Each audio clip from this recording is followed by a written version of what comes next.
At Maverick Public Relations, growing your influence is their specialty. NPR works with remarkable companies in the cannabis industry to deliver exceptional results. Experience big agency expertise and outstanding client service delivered by seasoned and knowledgeable experts. Connect with Maverick PR today and move your company to the next level. Visit them today at www.themaverickpr.com. From a studio high above the clouds of the Okanagan Valley, this is the Cannabis Podcast. Exploring the world of Canadian cannabis culture, one toke at a time. Now, here's your host and bud tender, Gary Johnston. And welcome back to the Cannabis Podcast. If this is your first time joining us, well, you are in for a bit of a ride. The next 30, 40, who knows how many minutes, we're going to talk about a bunch of things cannabis. It seems to be a passion I've developed over the years, still have, for cannabis, and I'm assuming you share a bit of that cannabis since you're here. So welcome. Today, well, let's see. We're going to look at how some provinces are struggling to find just the right number of cannabis retail stores they should be having. Another celebrity cannabis partnership kind of goes up in smoke, shall we say. I look at the 5 best vape cartridges and how some people are terrified of THC. On Cultivar Corner, well, we are going to twig some memories with some legacy hash from Mood Ring. And we're going to finish with a story about hitchhiking with an ounce of blonde Lebanese hash in my bag and the fun that ensued from that. All of that and more on episode 75 of the Cannabis Podcast. And before we dive into the meat of the episode, I want to start off with something that you're probably not supposed to do. You're probably not supposed to talk about negative reviews. You're probably not supposed to talk about 1-star reviews. Well, to heck with it. Obviously, since I have been smoking cannabis since way before it became legalized, sometimes the rules were meant to be bent. So I'm bending this one because I actually think it's a pretty good review. Now, let's remember that this is somebody who's listening to the podcast you are right now, the Cannabis Podcast, where the tagline is, a Canadian's cannabis culture, one toke at a time. And I think I've been pretty upfront about the purpose of me being here on the podcast. I'm going to get stoned and talk about cannabis. So with that as kind of your lead in, here's what the review was. It's a 1-star review. I wanted to like this podcast, but honestly, this guy is too stoned for me. And that, I don't even need to read the rest of it because that's the only part that matters. And just about everybody I have told of that particular review has said, well, that's actually a 5-star review. And I tend to agree with them with that. So there you go. I'm breaking the rules again. So if I am too stoned for you, well, I'm not apologizing. That's my purpose for being here. Now, before we get started, I also want to do a shout out. Shout out to Sam, who recently started listening, is a frequent visitor to the store. Nice to see your face in the store today, Sam. And thanks for being a listener as well. And our first story today, actually a lot of the stories today, are coming from leafly.ca. This one was written by Jesse B. Standaforth, and the headline is, Too Many Cannabis Retail Stores? Provinces Struggle to Find the Right Balance. It's hard to tell what constitutes a healthy cannabis market in Canada. Retail store numbers vary by province significantly, and the topic of how many cannabis stores is too many permeates the country. Now, part of the problem is that while Canada is federally legal, its provinces control retail sales and are varied in their approaches. Ontario, Alberta, and British Columbia are leading the pack in number of stores, and other provinces are quickly gaining ground. Ontario reaches 800 stores and counting. The Ontario Cannabis Store, OCS, announced that the province has reached 800 licensed retail stores. With the highest density of cannabis retail stores in the country, municipalities are hesitant to permit cannabis stores in their district. The number of cannabis stores in Toronto has been a frequent topic of complaint from groups of non-cannabis business owners in neighborhoods with high concentrations of cannabis retail, and even some previously licensed cannabis retailers. Politicians are also torn about cannabis retail in their municipalities. Earlier this month, councillors for the Toronto suburb of Mississauga, Canada's 6th largest municipality, voted 8-4 to continue to allow the opting out of cannabis retail in their city. Mississauga is not alone in this approach. It's shared by nearly 70 other municipalities across Ontario, including adjacent Toronto suburbs, Markham, with a population of over 300,000, Vaughan over 300,000 as well, and Richmond Hill at 195,000. However, the Greater Toronto Area doesn't have the same objection to cannabis retail. The OCS lists 246 cannabis stores within a 50-kilometer radius of the CN Tower, leaving Mississauga totally surrounded. Now, that isn't just an issue for Toronto and the surrounding GTA. Many provinces struggle with cannabis retail. Quebec, for example, doesn't allow privately owned cannabis retail and operates its public sector retailer, the SQDC, based on achieving legalization goals such as undercutting the illicit market. Recently, Saskatchewan lifted its limit on cannabis retail, which caused the number of stores in Saskatoon to tick upward. At the beginning of this month, the city of 325,000 had 24 stores, with 8 more on the way, prompting similar discussions. There are few existing measures to determine how many cannabis retailers are enough versus too few or too many, according to Brock University business professor Michael J. Armstrong. Armstrong explained there is no one way to determine a healthy number of retailers, since what everyone hopes to achieve from cannabis retail is different. One measure he cautiously suggests is a comparison to Colorado, which industry watchers have described as an ideal balance of 1 store per 10,000 people. Armstrong doesn't want to put too much weight on Colorado, however. Colorado is a legal island surrounded by states that haven't legalized, so some of their business is going to be people driving across the border and coming in from out of state. I'm not even sure Colorado is stabilized yet. They're kind of an unusual situation, said Armstrong. The Colorado model at least is a number, and until we find out what works in Canada, it's a decent ballpark. And as a sidebar, we've talked about that before, that 10,000 people per cannabis retail store, because here in the central Okanagan, we have a bit of an issue in that particular ratio. Now back to the story. Another example of an ideal ballpark might be Alberta, who Armstrong said is the fastest province to license stores in a limitless private sector retail environment. After legalization, said Armstrong, Alberta fairly quickly got up into the high 400s. They're now a little over 600 stores. It's not quite stabilized, but it's certainly tapered off. They've had a few stores closed, but it's still been a net gain month to month. A little over 500 for a population of a little over 4 million. In the short term at least, there's a Canadian ballpark, at least for private sector outlets. When cannabis retail comes up in discussion, the likeliest source of controversy is the issue of clustering, in which cannabis retailers open in close proximity to one another. Concerned citizens have been worried about neighborhoods becoming dominated by cannabis retailers long before legalization occurred. While some continue to complain about the issue in certain areas, Armstrong said clustering should not be understood as bad. Clustering just happens. We notice it because it's new. First, there's one cannabis store, and that's new. Then there's 5. But then you wonder, where are the coffee shops? Where are the restaurants? They're often clustered. The difference between restaurants and cannabis stores is that every restaurant is able to offer something different, such as the style of food or the manner of cooking. There's little parallel for that in Canadian cannabis retail, where in most provinces, except Saskatchewan and Newfoundland, retailers must buy from the same pool of products as other retailers. Standing out from the pack is how cannabis retailers can survive the cull. That's also going to be part of a healthy ecosystem when you get that kind of differentiation, said Armstrong. One factor nobody predicted was the coronavirus. People are willing to hang on with mediocre profits while they're wondering how long this pandemic is going to go on and whether their competitors will go out of business, Armstrong said. My guesstimate is we'll eventually see that number go down, especially for larger chains. The OCS echoes Armstrong's predictions, publishing a year in review in which President, Interim President, and CEO David Lobo states, "Unfortunately, this rapid growth will likely result in some retailers being faced with increased competition and a crowded marketplace, which could result in some closures and market right-sizing."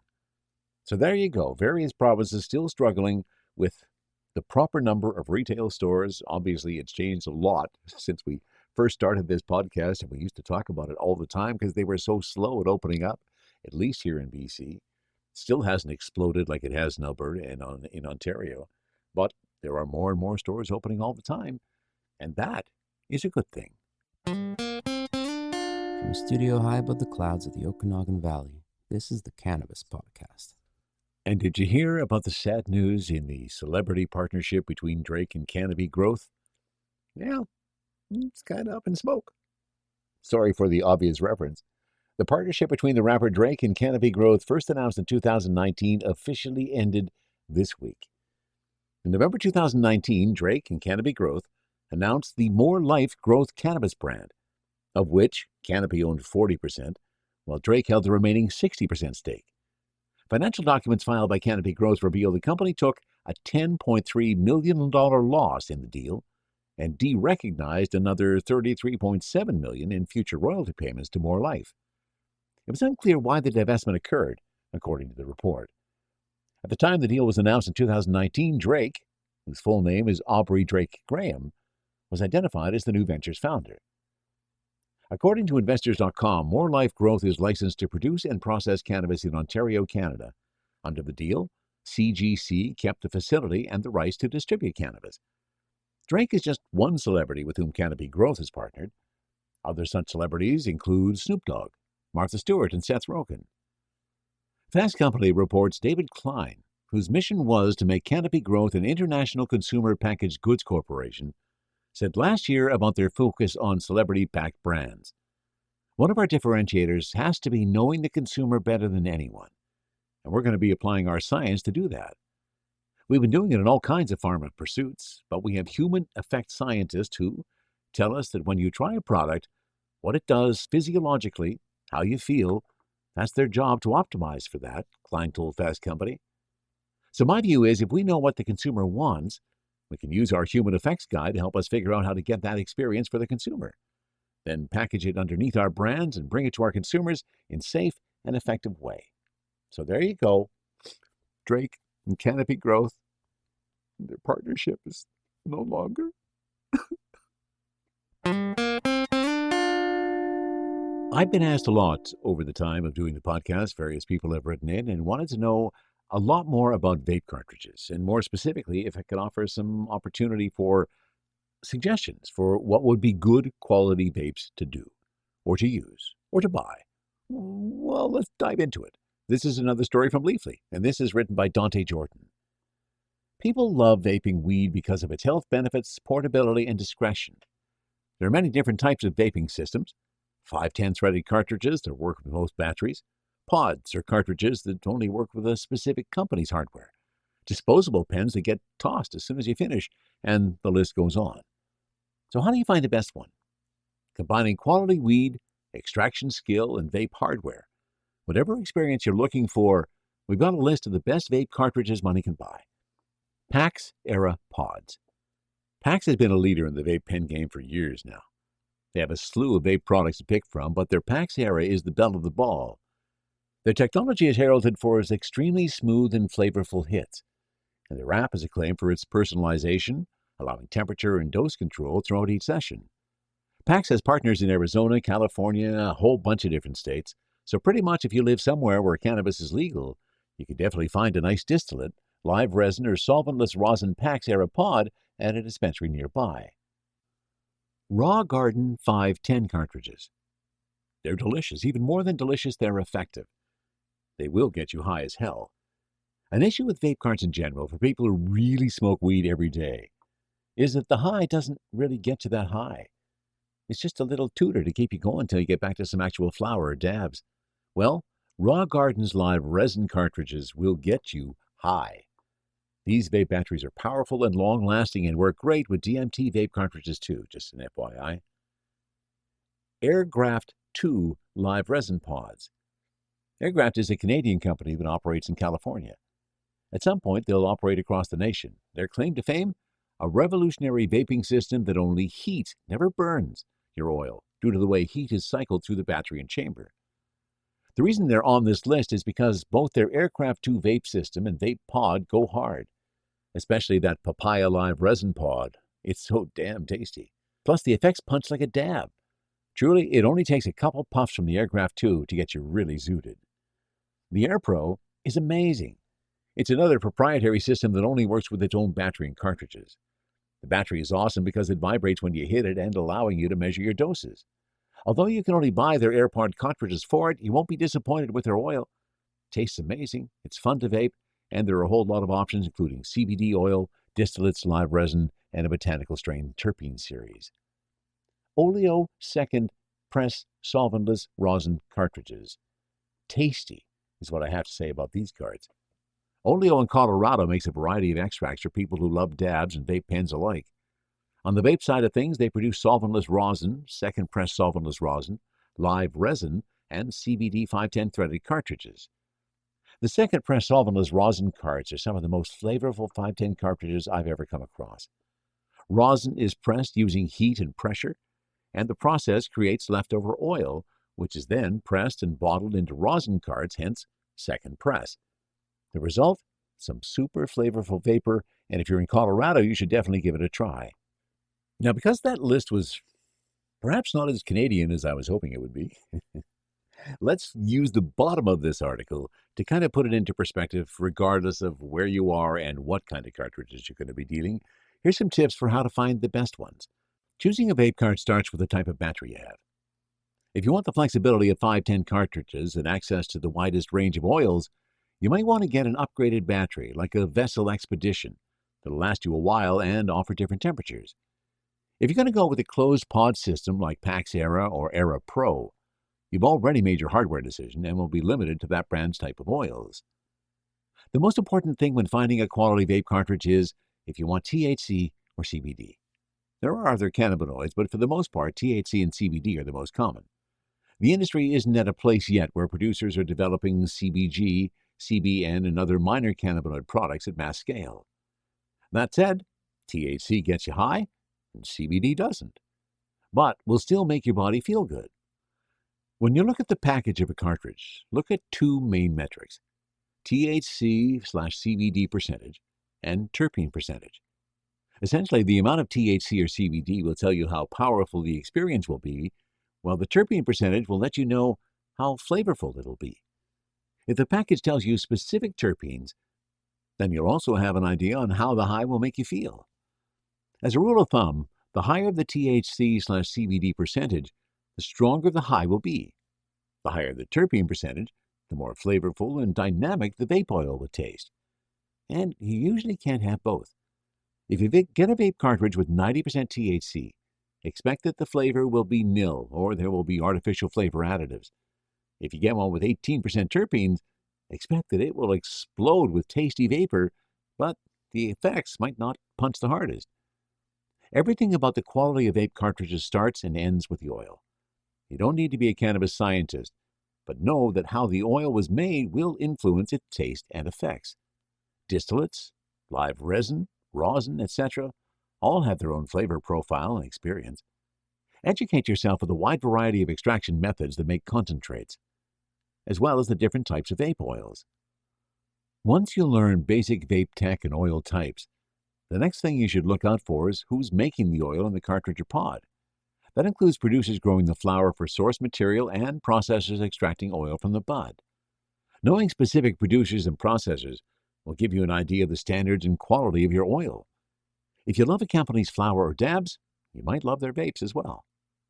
Oils can come in a wide variety of colors, and usually the more golden amber the color, the better. If the oil inside's got a sweet golden amber color that looks like a tree sap IPA, you're probably doing pretty good. And thanks to Dante Jordan and Leafly.ca for that information about vapes. And I have now tried the Pax Era. I have a Pax Era now, and it's pretty tasty, I have to say, and the high is pretty good. So there's a little bit of information for you on vaping, and I hope you find it useful. Exploring the world of Canadian cannabis culture, one toke at a time. This is the Cannabis Podcast. And we're doing a trifecta of stories from Leafly.ca on the episode today.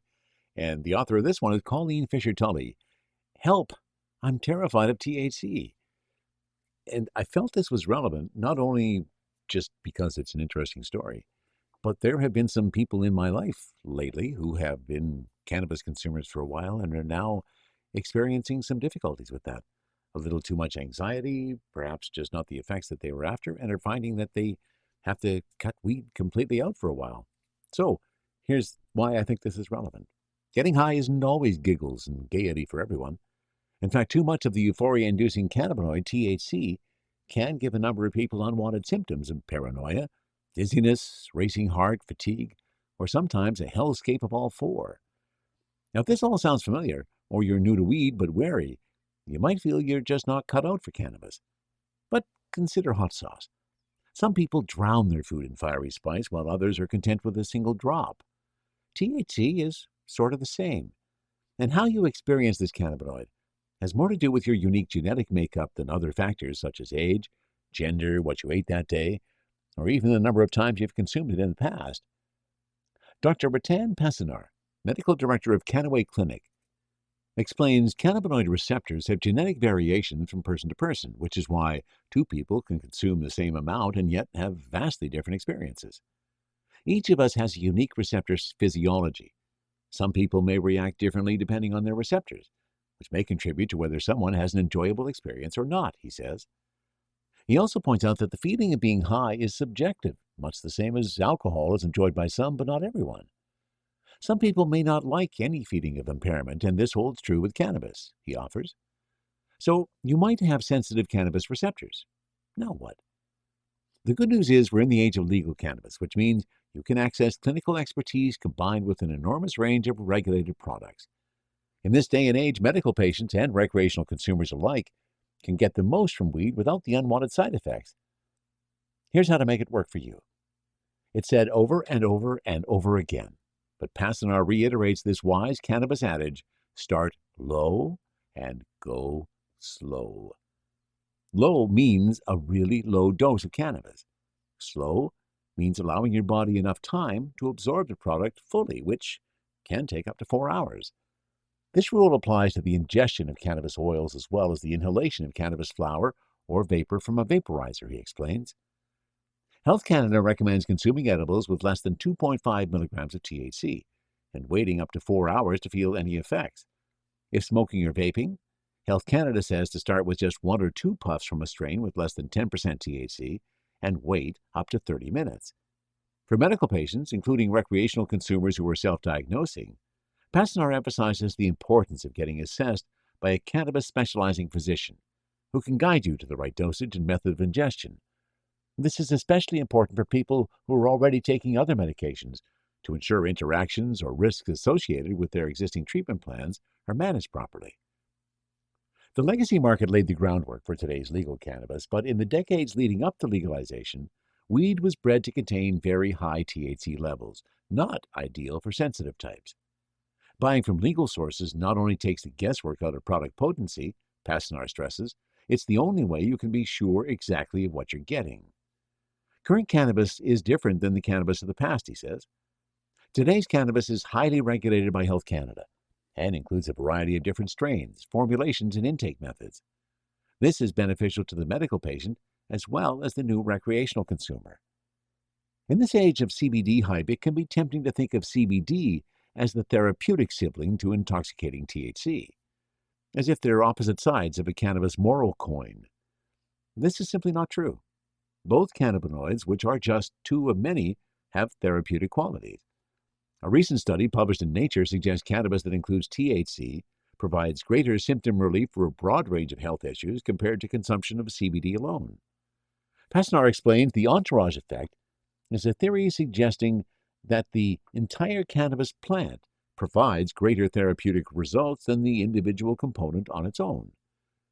We've observed at Canopy that full-spectrum cannabis products provide better symptomatic relief, which may be attributed to the entourage effect, he says. When we prescribe a low dose of THC in combination with CBD and a complete terpene profile, we have seen better efficacy in many patients anecdotally than when CBD is taken on its own. And no, patients don't have to suffer through unwanted funny feelings, says Pasanar. When we introduce THC to a patient, they will often start by taking it at nighttime before bed. Nighttime is when feelings of euphoria are minimized since the patient is sleeping, and there's less risk of the patient driving or operating heavy equipment. And if you go too far, first of all, Pasanar reassuringly points out that no one, neither patients nor recreational consumers, has ever died from an overdose of cannabis. Let's read that again. Neither patients nor recreational consumers has ever died from an overdose of cannabis. He suggests feelings of paranoia, fatigue, palpitations, or dizziness from a high dose of THC can be countered with a high CBD product. which can block the effect of THC at the CB1 receptors and may help alleviate some symptoms. Although in very rare cases of psychosis or hallucinations, he says seek immediate medical attention. But for the vast majority of people, time in a comfortable space is the best course of action. In addition to taking CBD, Passinar says you can also try eating a meal to slow down THC absorption in the gut, and that taking a nap may help alleviate some symptoms and kill time. Passinar reiterates that medical patients are in good hands, and that they should have no apprehension to using low doses of THC in conjunction with CBD. We have seen that this allows us to successfully treat a variety of medical ailments, and our patients are able to achieve better symptomatic relief and increase their quality of life. And what wasn't covered in that article, but is still faced all the time, is there is a particular generation and they still fear THC terribly. They still feel that THC is going to make them insane instantly as soon as they have any of it. I wish we could get rid of that stigma. Are you ready for liftoff? Don't miss Canada's #1 cannabis conference and trade show, Lift & Co Expo, coming this May 12 to 15 to Metro Toronto Convention Centre. Level up your industry intel at the Lift Cannabis Business Conference. Connect with movers and shakers from across the cannabis industry and preview new products and services from 250-plus exhibitors. Plus, everyone loves Lift & Co Expo's prizes, live music, and more. Visit liftexpo.ca for tickets. That's liftexpo.ca. THC, CBD, terpene profiles, what's in me? Oh, please explain to me. Cultivar Corner.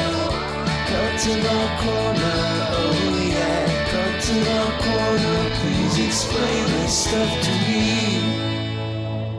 This time on Cultivar Corner, we are going back. Not back to the future. Well, actually, maybe we are. We've talked about it a couple of times since we started the podcast back at Legalization Day that we're smoking a lot of weed, but there were times when you also wanted just a bit of an extra kick. And I don't mean shatter or any of the concentrates. I mean just a kick from inhaling some cannabis that perhaps might be a little stronger than the weed you're smoking. Well, guess what? Things have improved on the legal market once more. And today, on Cultivar Corner, we are doing Legacy Hash for Mood Ring. And I gotta be honest, I was pretty impressed. Picked this up the other day, brought it home, and as I opened the package, I thought, well, you know what, I'm going to share this. My wife has some experience with hashish, as I do. She actually used to really like hashish. So I let her smell the package as soon as I opened it. And you could see the look in her eyes, and she went, oh, I haven't smelled hashish in a long, long time. And this really, truly does smell just like I remember. I mean, your memory can only be so specific with smells, right? But in form and texture, this is really close to what Blonde Lebanese used to be. As you'll find out in the story that ends this version of the podcast, Blonde Lebanese and I have a fairly long history. I used to buy a lot of it. Used to sell a fair amount of it too. Not that I'm admitting to ever actually doing that, but so I sampled it a lot. And the sample that I have in my hands right now is, in my mind, very, very reminiscent of what we used to get. It is very, very hard packed, hard pressed hashish. You can't do anything unless you apply a little heat to this. Now, to give some perspective before we have a taste and prepare this for consumption, let me tell you what they say about Legacy Hashish at Mood Ring. First of all, kudos to Mood Ring because I went to find some information on it, and lo and behold, it's there. Their website has a whole bunch of information. And in fact, you can move your mouse around with a little image that's onto the side, and that's probably going to be a lot more fun when I'm stoned. But it's fun right now. Legacy Hashish. Mood Ring Legacy Hashish is a high-quality, solventless concentrate handcrafted in an authentic old-world style.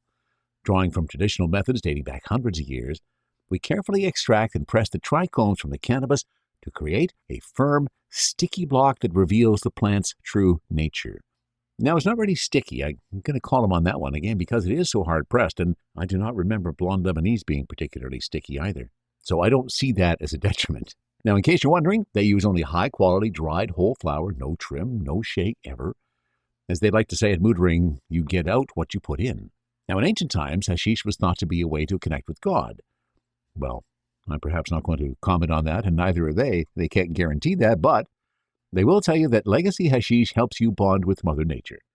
That's because every time you purchase a Mood Ring product, we help plant a tree thanks to our friends at One Tree Planted. So that's pretty cool. A premium product, nice price, all while helping reforest the world. It's the cannabis trifecta. And it has nothing to do with trifecta because I'm not going to do three things with it, but I am going to prepare some for smoking. And as I remember, my blonde Lebanese, best way to prepare it for smoke is to hold that little brick, and it was one solid 1 gram piece. Actually, it was a little over a gram. I peeled off a little bit, tried that, and then weighed it. And it was enough to get me pretty buzzed, too. So the way I've always found to consume hashish is to take my lighter or match or whatever you want to, and just burn one of the corners. Just ever so briefly, put a little heat onto that so that it's going to soften up the hashish a little bit. A little bit of flame's not bad. You can put that up fairly quickly. But that allows me to then, beautiful, to just peel away a little corner of that, and just enough for a pretty good sample in the pipe. Now, hashish does not work well in my herbal vaporizer. It just kind of melts. It doesn't really do what you're wanting to. So I'm not going to be using that. It is all going to be out of the pipe for this Cultivar Corner. Now, what are the details? Let's see. The relevant detail, the THC content. Their range, they say in their article, is 450, or rather 45% to 60%. And the hash I have in my hand, 54.1% THC. Not as high as concentrates, but I think just by the very fact that we're doing the inhalation with the hashish, it's going to be a pretty big bang. And we're about to find out. This is Legacy Hashish, very much like Blonde Lebanese from Mood Ring.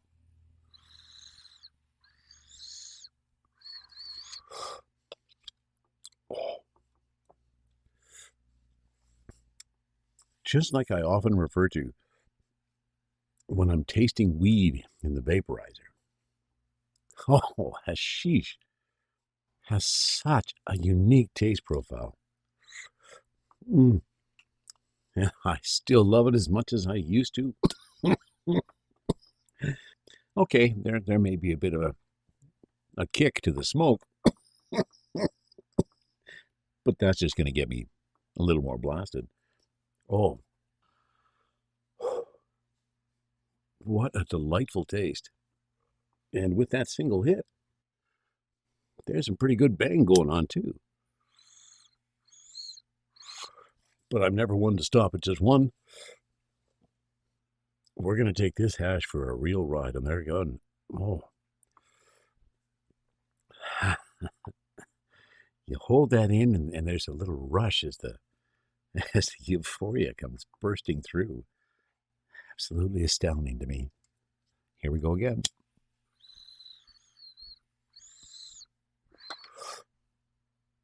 I hear from a lot of people that are looking for some old style hash.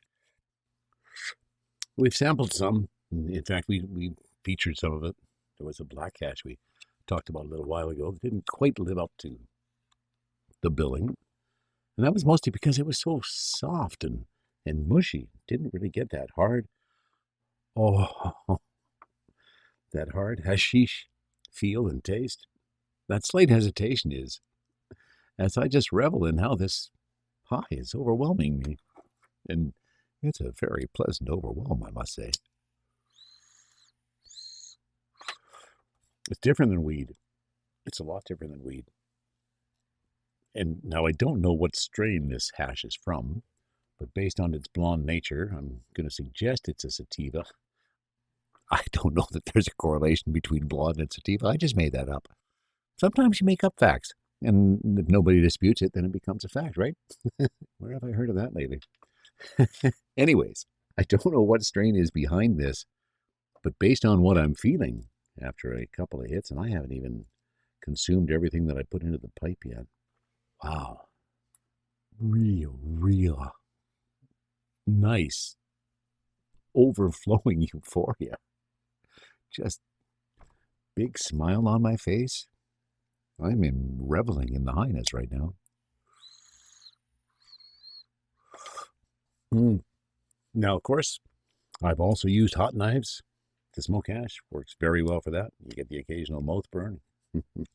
A pin works really well too. Peel off or rather break off just a quarter of the little chunk you got. Stick a little straight pin in that, light some fire to it. As that burns away, you just peel off the end of that pin. That's a pretty sweet way to do it too. Back in the day when you used to have lighters in cars, that was also a convenient way to smoke some hashish fairly quickly without much rig necessary. And in this instance, there wasn't much rig necessary other than a tiny little silver pipe. And that's one of the other things I really like about hash. It just vanishes. You put these pretty little brown chunks, these pretty little blonde Lebanese looking like chunks in your bowl. You light some fire to that, you take a couple of hits, you get high, and you look in the bowl, and it's just turned to ash. And then it just kind of disappears. Oh, am I ever glad I gave this a try. I was hoping. I had been hoping for a while that there was a hash out there, or there was a concentrate out there that could give me that really, really buzz feeling. I think I found it. And of course, if you have listened to the podcast at all, you know that I perhaps don't exercise as much restraint as one might. Feeling a pretty good high and would just kind of leave it there. And what do? Yep, I've loaded up the bowl again. And I'm going for round 2 because this is just, I'm liking this. And that old familiar taste of hashish. Oh, it is such a sweet, sweet taste.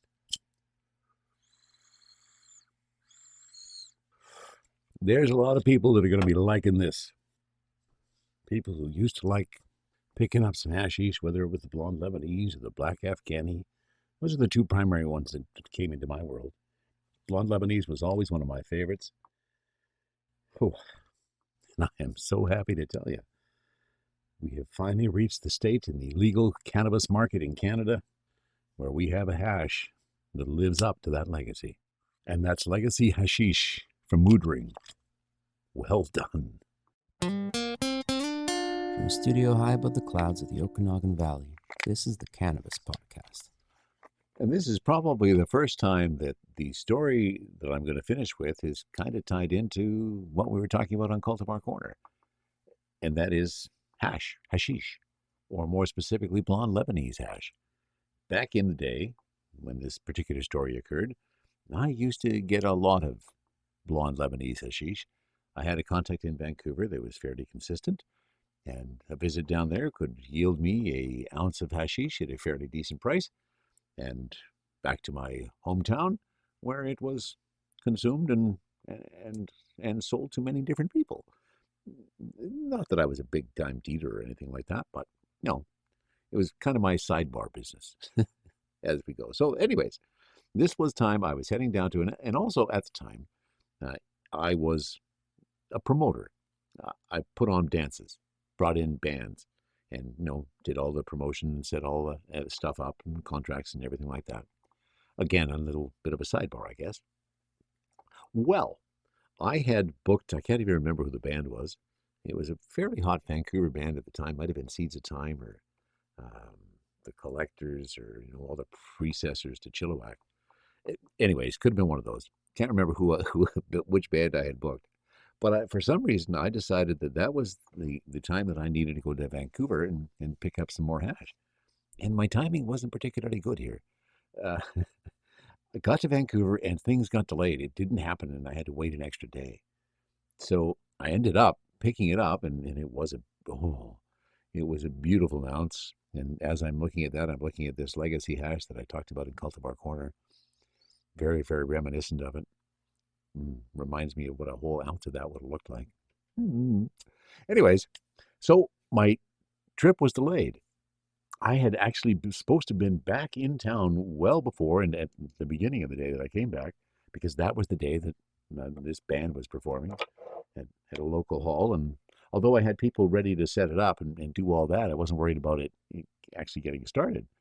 I needed to make sure that the band got paid and that we got all the money we were supposed to, so I wanted to get back for it. And leaving when we did, hitchhiking is perhaps not as reliable as one hopes it is. But at that time in my life, that was the method of travel. If you needed to go somewhere, especially between Williams Lake and the coast, well, you hitchhiked.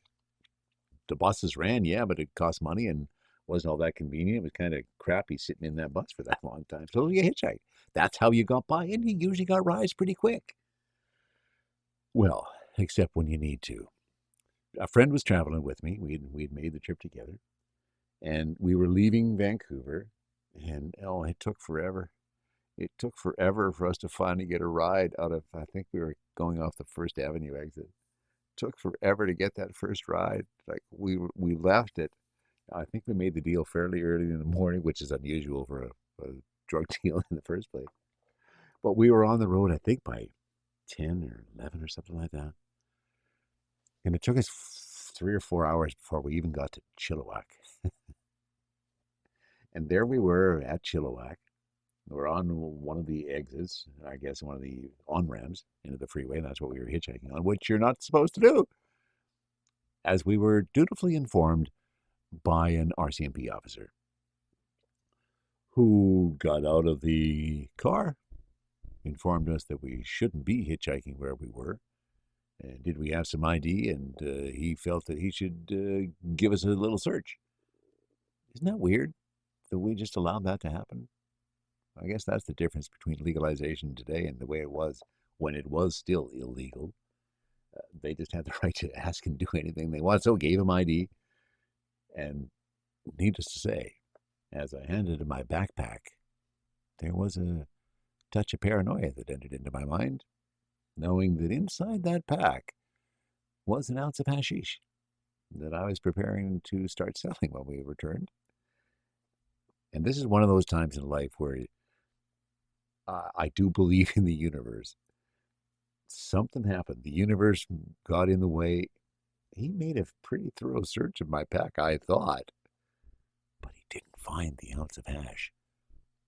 Or if he did, he said absolutely nothing, and I can't believe that he saw it and didn't say anything about it. He ended up saying, okay, no, didn't find anything. It's hard to believe that is. But he insisted that he take us off the freeway. And so he did, and took us back to a gas station that was pretty close to the ramp. Now, again, I'm supposed to be back in town to start this dance, and it's probably 5 o'clock now. It's taken just a long time for this day to proceed. And I figured I should phone home to let my mother know where I am and that I'm going to get back. I'm just going to be a little late, and I needed to tell a few people that.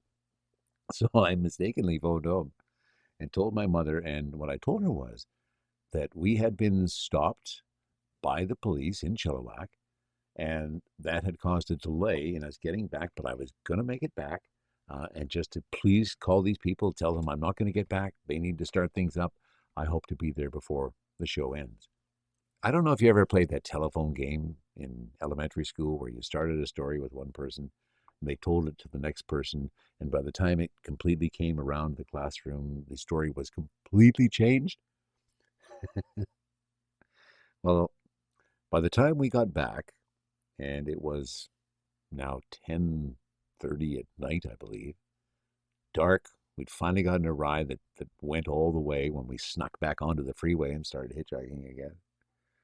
I arrived at this hall where the dance was again just about ending, and all the people were there, and they said, "Oh, wow, man, you made it." I said, "What do you mean we made it?" "Yeah, it took a bit of time." I said, "Well, no, we talked to your mom, and she said you got busted on the freeway in Chilliwack."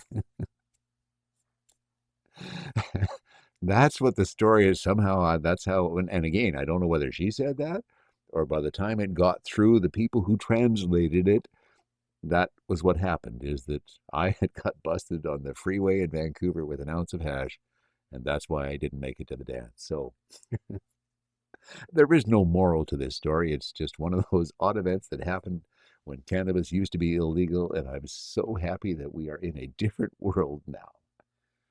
And I'm also happy that you're still here and that you're along for the ride. If you ever have a comment on anything you hear on the Cannabis Podcast. I would love to hear it. Send it along to info@cannabispodcast.com. If you're looking for the links for any of the stories, you will find them associated to the episode back at cannabispodcast.com. And that wraps it up for episode 75 of the Cannabis Podcast. From the cannabis-infused studio, high above the Okanagan Valley, this was the Cannabis Podcast.